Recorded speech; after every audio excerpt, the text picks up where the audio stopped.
বর বউ মিলে গেছিলাম দাদার দোকানে একটা চুড়িদারের পিস নেব গিফটের জন্য। তো যত চুড়িদার আমি পরি মানে বানানো চুড়িদার সবই দাদার দোকান থেকেই পিস কিনে বানানো, মানে এই দোকান থেকেই কিনি, এই দোকানেই বানাই। তো যেটা দেখি সেটাই পছন্দ হচ্ছে, তো একজনের জন্য নিতে গেছিলাম, নিজের জন্যও পছন্দ হয়ে যাচ্ছিল।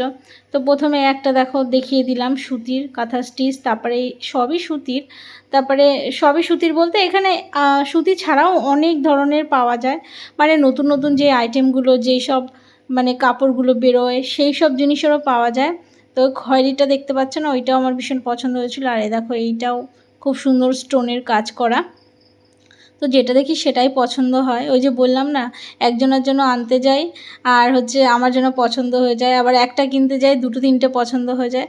মেয়ে মানুষদের এই রকমটাই হয় আর কি। দেখো এই যে এই টিয়া কালারেরটা দেখছো না, ওই চুড়িদারের পিসটা যে আমার এত পছন্দ হয়েছিল, বরকে বারবার করে বললাম যে কিনে দাও না পিসটা, কিন্তু দিলই না। বলে যে তুমি কদিন আগে কতগুলো পিস কিনে নিয়ে গেলে। কি বলো তো, মেয়েদের স্বভাব যেটা দেখি সেটাই পছন্দ হয় আর কি। আর কি বলবো, যাই হোক একটু বেশি কিনে ফেলি মাঝে মাঝে আমি। তো এই পিসটাও হেবি সুন্দর ছিল, আর কালারটা যে এত সুন্দর ছিল কি বলবো, ভালো লাগছিলো খুব, জানো তো। এটা পাটিয়ালি হাউস এইরকম পিস আমি একটা নিয়েছি, একটা না দুটো নিয়েছি। তো তোমাদের কেমন লাগলো কমেন্ট করে জানাবে, ঠিক আছে? চলো টাটা।